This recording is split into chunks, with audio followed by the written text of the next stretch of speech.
안녕하세요. 신진상의 미래책방에 오신 걸 환영합니다. 예, 여러분 깜짝 놀라셨죠? 책으로 공부하는 미래가 아니라 채널명을 바꿨습니다. 신진상의 미래책방으로 좀 더 짧고 임팩트 있게 바꿨습니다. 그래서 오늘 첫 번째 영상인데요. 지금 당장 3점 팔고 3점은 삼성전자입니다. LG 엔솔 주식을 사려는 배터리 아저씨라는 제목을 달았는데 정말 요즘 화제가 되고 있는 책이죠. K 배터리 러볼루션이라는 책입니다.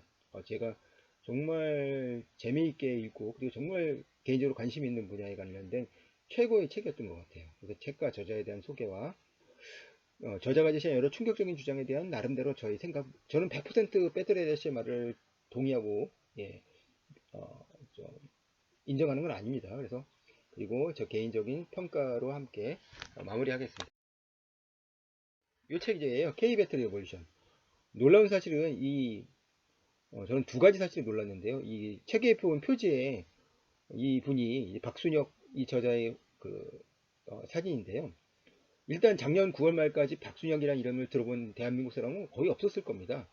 예, 이분을 아시는 분이 거의 없었을 거예요. 근데 삼프로 TV에 압도적 권순우에 나와서 누가 CATL이 세계 최고의 배터리 회사라고 그래요라는 식으로 약간 좀 국뽕적인 내용을 방영해서 조회수 100만 회를 돌파한 다음에 이어 뭐 815, 원이토, 그리고 와이스트릿 등 여기저기 그리고 뭐 환경 마켓 뭐 이런 데를 나가면서 더욱더 유명해져서 지금은 이제 제가 봤을 때 삼프로 TV를 이렇게 비판하면서도 이제 이렇게 성공할 수 있었던 거의 유일한 인물이 아니었나 이렇게 생각이 됩니다. 그리고 이분의 나이는 저는 저보다 10살은 위인 줄 알았는데 놀랍게도 71년생 일론 머스크랑 동갑이라는 사실이 좀 놀랐습니다. 이건 뭐 개인적인 저거예요. 이 책이고요. 다른 지식 필요 없습니다. 2차전지 그냥 이 주식 사세요라고 그냥 종목을 찍어줍니다. 이 점이 근데 금약이라는 기업도 2차전지 관련된 어떤 소재를 만들고 그리고 수소전지 쪽으로 이제 진출하려는 어떤 친환경 기업인데 사실 이 기업이 코로나 때 알기로는 제가 알기로는 1,600원 정도였던 것 같아요. 그러다가 3년 사이에 거의 지금 5만 원대니까 30배 가까이 올랐잖아요. 그리고 1년 사이에 10배 올랐으니까 이게 결국 바로 박순혁 홍보이사의 힘인 거죠. 대단한 분이에요. 제가 볼 때는. 정말 이분이 연대경영학과 나왔는데 화학공학과 출신 못지않게 배터리에 대해서 잘 알고 그리고 연대경영학과 나와서 애널리스트를 할 때 반도체를 했기 때문에 반도체 분야에서 잘 알고 우리나라 이제 개미들이나 우리나라 애널리스트들이 어떤 국민반 기업으로 삼성전자를 이거에 대해서 대단히 회의적인 생각을 갖고 계신 분이에요. 그래서 이차전지의 배터리 아저씨로 유명하십니다. 그래서 왜 그렇게 유명해졌을까? 저는 세 가지 이유라고 보는데요. 일단은 테슬라를 과감하게 공격합니다. 우리나라에서 테슬라는요, 삼성전자 다음으로 좀 많은 사람들이 소유한 기업이에요, 주식이. 이가 카카오톡이나 네이버나 현대자동차, 에코프로비엠, LG엔솔이 아니라니까요. 우리나라에서 가장 많은 투자자는 삼성전자, 2위는 그거보다 한 5분의 1 정도의 규모로 테슬라가 뽑힙니다. 근데 그 테슬라를 그쵸? 어, 아주 공격합니다. 그 테슬라를 좋아하는 사람들을 테슬라 주주들을 테슬람이라고 하는데 이들은 가만히 있을 리가 없죠. 근데 이분은 싸움닭이에요. 그들과 싸우죠. 그리고 삼성전자랑도 싸웁니다. 삼성전자와 그리고 삼성 SDI 등 삼성이 그쵸 대한민국의 미래를 책임진다는 생각에 대해서 어떤 부정적이고요. 그리고 무엇보다도 국내 최고의 어떤 방송에서 경제방송의 권력자인 삼프로티를 대놓고 비판하는 분입니다. 그래서 싸움닭으로 더 유명해진 거예요. 그리고 지난 6개월 동안 이분이 예측했던 기업의 8개 기업의 주가가 다 올랐다는 게 이것도 놀랍죠. 다 떨어졌는데 그쵸 우리 작년 9월부터 지금까지 주가 안 올랐어요. 작년 10월이 최저점이긴 하지만 지금도 여전히 2,400도 못 넘고 있습니다. 그런 상황에서도 이분이 얘기하는 에코프로비엠이나 LG엔솔은 말할 것도 없이 주가들이 올랐죠. 그래서 그렇게 유명해. 사람들은 왜 배터리 아저씨를 좋아하나? 제가 볼 때는 이 두 가지인 것 같아요. 하여튼 이분이 되게 쉽고 친절하게 설명을 해서 책 K 배터리 레볼루션은요. 배터리나 2차전지에 대해서 전혀 모르고 화학공학을 안 나와도 내용을 술술 읽히기에 정말 초보자 입장에서 쉽게 머릿속에 싹 들어오듯이 마치 쪽집게 강사가 머릿속에 집어넣어주듯이 지식을 정말 쉽게 풀어쓴 책이에요. 저는 이 책 말고 그 전에 배터리 전쟁이라는 미국 최고의 배터리 관련된 애널리스트가 쓴 책을 읽었는데 그 책보다 훨씬 쉬워요. 사실 그 책은 중국과 관련된 책의 내용이 너무 많아서 우리나라 국뽕 어떤 배터리 매니아들이 볼 때는 좀 불만스러운 책이긴 한데, 이 책은 진짜 우리 국뽕에, 그죠? 예, 소위 말하면 대한민국 국뽕은 그동안 삼성전자 반도체였다면 이제는 LG 엔솔을 시작으로 하는 배터리로 이동을 해야 되는 시점이 아닌가 이렇게 들 정도로 저는 절대 국뽕이 아닙니다. 예, 이런 두 가지 정서를 건드렸기 때문에 사람들이 좋아하는 것 같습니다. 쉽고 재미있고, 그리고 말을 워낙 구수하게 잘하고 공격적으로 얘기를 합니다. 그리고 비유를 잘 들고요. 그게 한 가지고요. 또 한 가지는 저의 국뽕 마인드를, 예. 그래서 그동안의 국뽕이면 우리는 일본을 공격했었잖아요. 근데 배터리 자체는 일본이 아니라 중국을 공격하기 때문에 우리 특히 20대 30대들이 열광하는 것 같아요. 20대 30대들은 일본보다 중국을 더 미워하잖아요. 더 싫어. 그래서 배터리 아저씨가 아주 새로운 국뽕, 어떤 중국에 맞서 싸우자라는 어떤, 그쵸? 예. 근데 싸울 필요도 없다고 생각해서 우리는 중국을 이길 수 있다 이런 거예요. 예, 이분의 결론은. K배터리 레볼루션을 한마디로 요약하면요. 이거예요.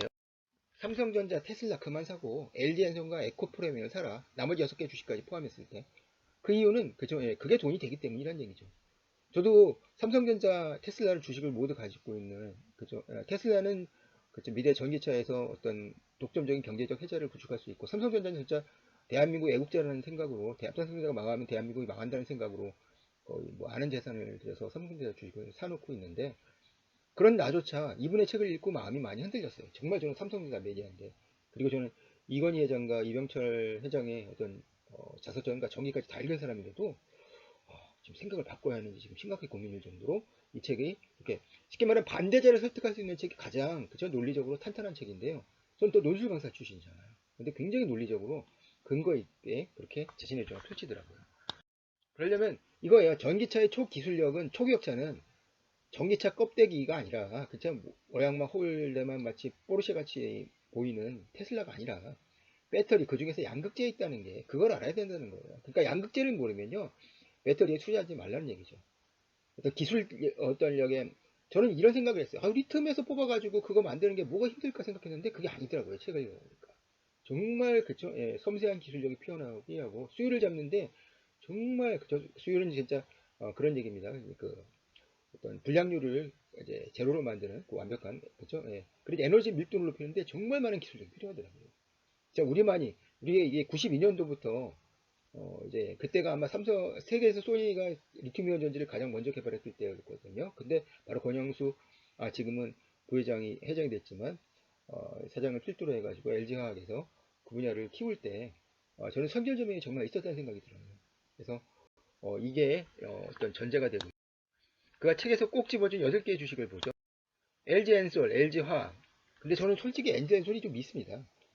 일단 LG라는 기업이 그죠 어떤 개인 투자자 개미들을 배려했으면 인적 분할을 했어야죠. 개미들은 LG화학에 투자했던 이유가 LG엔솔 배터리 때문에 투자한 건데 그 분야를 그래서 분사시켜 놓고 물적 분할해 놓고 기존 주주들을 어떻게 엿먹이는 행위가 참 괘씸해서 많은 사람들이 LG 엔솔이 그쵸 전망이 좋고 우리나라의 미래를 생각해도 좀 이렇게 좀 불편한 이유가 그렇긴 해요. 그래서 이분은 근데 그런 얘기에 대해 언급을 하지 않습니다. LG화학 그리고 포스코 케미칼, 에코프로비엠 다 우리나라 이런 양극재 4대 체험입니다. 나노신시제는 양극재 업체가 아니고요. 이게 3프로 TV에 이제 정프로가 이거 샀다가 좀 물렸다가 조금 이익이 나니까 팔아가지고 기분 좋아했는데 지금 더 많이 올랐던 그런 주가지 이런 주식입니다. 바로 이건 실리콘 음극재에서 가장 중요한 CNT 도전체 기술을 갖고 있는 업체예요.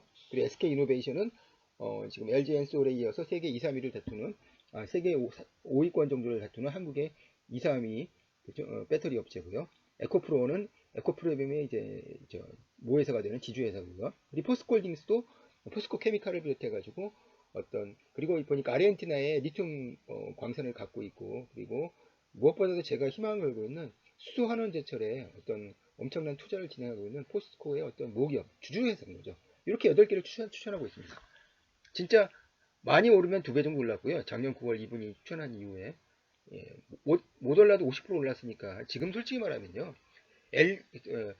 배터리나 2차전지 주식을 안 갖고 있으면 모두가 손해를 볼 수밖에 없고 그 손해폭이 어쩌면은 그쵸 만약에 진짜 삼성전자나 엔터주 뭐 바이오 이런 데 갖고 있으면 진짜 1년 사이에 아마 반토막 났을 거예요. 그쵸? 예. 그런 상황에서 진짜 꿋꿋이 버티는 대한민국을 지켜주는 어떤 코스피를 지과 코스닥을 지켜주는 거는 2차전지 맞습니다. 그건 인정해요.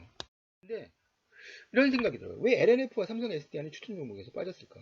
LNF랑 에코프레미엄이 우리나라 양극재 산맥이잖아요. 그 이유는 약간 솔직히 말하면 어떤 박순혁 홍보이사에게 괘씸죄가 있지 않을까, 괘씸죄로 비춰지지 않았을까. LNF는 그쵸, 테슬라랑 손잡고 테슬라가 자체 배터리 개발하는데 거기에 양극재 되겠다고 치면서 어떻게 보면 양극재를 만약에 배터리를 만약에 테슬라가 한다면 우리나라 그동안 투자했던 건 다 날아가는 거잖아요.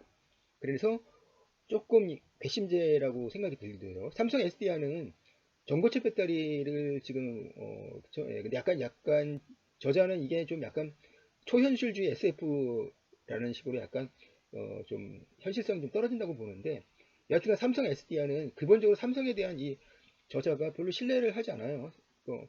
삼성 자체가 반도체가 첫 번째고 두 번째가 바이오니까 전기 2차 전지는 세 번째밖에 안 된다. 먹거리에서 순위에서 밀리기 때문일 수도 있고 삼성 SDI는 당연히 주가상으로 보면 삼성 SDI가 SK이노베이션보다 몇 배는 더 높으니까 들어가야 될 텐데 추천 종목에서 빠졌습니다.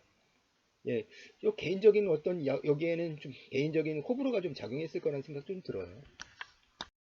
그에 대한 우려 몇 가지를 좀 들려드릴게요. 첫째, 테슬라는 절대 자체 배터리를 못 만들 것이다 라고 주장하는데 게스렉이라고는 그동안 어떤 선보였던 게 불가능하다는 얘기죠. 그게 쉬운 게 아니라는 거예요.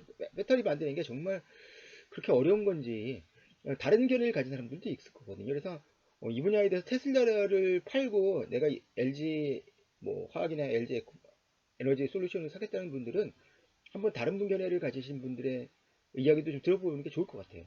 정말 나는 이제 일론 머스크라는 사람이 정말 그동안 그쵸 이 호언장담을 너무 많이 했다. 진짜 그야말로 어, 어떤 거짓말 제조기처럼 불려서 그렇지만 어떤 면에서는 정말 혁신적인 면이 분명히 있거든요. 이 순간 우리나라의 배터리 산업은 다 날라가죠. 이 리스크가 첫 번째 요인이에요. 테슬라가 자체 배터리 원통형 그렇죠? 4680인가요? 그걸 생산하는 날 그렇죠? 예, 대한민국의 배터리 신화가 무너질 위험은 충분히 있습니다. CAT는 절대 엔진수를 기술적으로 이길 수 없다는 게 두 번째. CAT를 너무 폄하하는 게 아니냐. CAT는 세계 점유율은 1위잖아요. 그렇지만 중국을 빼면 세계에서 그렇죠 2위로 물러서게 되는데 기술적으로 절대 이길 수 없다고 하는데 정말 그럴까? 그러니까 CATL이 갖고 있는 어떤 LFP나 그죠? 그리고 배터리 그리고 각형 여기서 어떤 기본적인 에너지 밀도라든지 그죠? 여러 가지 면에서 LG 엔솔의 기술력을 이길 수 없다고 하는데 정말 그런 건지에 대해서는 이제 반론을 펴는 사람들은 이제 모두 다 중국 공산당의 지령을 받거나 중국 기업의 돈을 받는 사람들이라고 좀 이렇게 비판적으로 얘기하니까 어떤 비판적이보다도 어떤 우물에서 독불이기 어떤 그런 식으로 좀 인신 공격을 하니까 조금 이 부분에 대해서는 조금 약간 좀 박순영 이사가 약간 좀 심하다는 생각도 들긴 하는데 여하튼간 이 부분은 그렇죠 좀 지켜봐야 될 가장 리스크 팩터가 이거라고 생각합니다.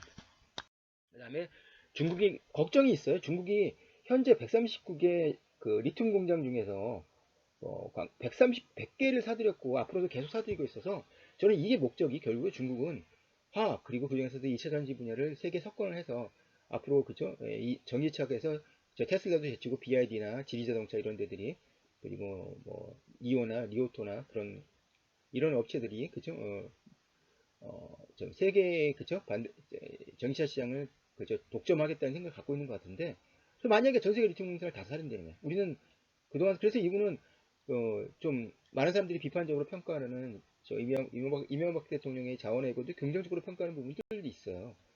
저는 이 부분이 또 리스크 팩트 세 번째 요소라고 생각하거든요. 이거 모르죠 미래니까. 그래서 마지막으로 이제 평가를 하자면요. 그의 주장은 오승환의 돌직구를 연상시킨다. 빠른 강속구에 정말 그냥 무조건 가운데 던져가지고 3진을 잡겠다는 식으로 던집니다. 정말 파이터죠. 그러나 빠른 볼을 뒷받침하는 변화구는 유연성인데요.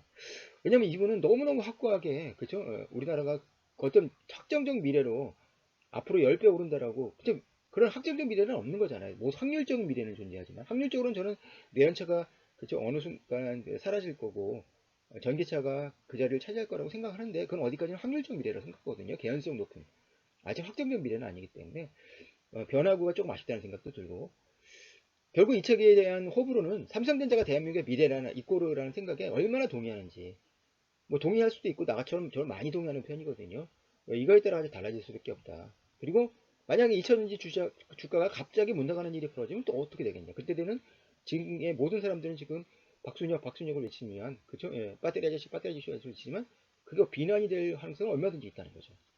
그래서 요 리스크까지 생각하면, 요는 여하튼간 쟤는 5점 만점에 체계 점수는 4.8점 정도를 줄 정도로, 제가 볼 때 지금까지 나온 배터리 책은 얼마 안 됩니다. 제가 볼 땐 제대로 나온 책은 배터리 전쟁 이후 두 번째 책인데요. 예, 작년 9월부터 시작된 거니까요. 제가 볼 때는 이 이상의 책은 나오기 힘들겠다. 김상균 교수의 메타버스 책을 보고 나서 이 이상의 책에 메타버스 책이 나오기 힘들겠다는 생각을 할 정도로 이분은 이 분야의 최고의 전문가라는 사실은 부인할 수 없는 사실입니다. 그러나 정말 삼성전자 대신 에코프렘이나 LG 에너지 솔루션을 사야 될지는 저는 아직은 거기에 대한 확신은 이루지 못했습니다.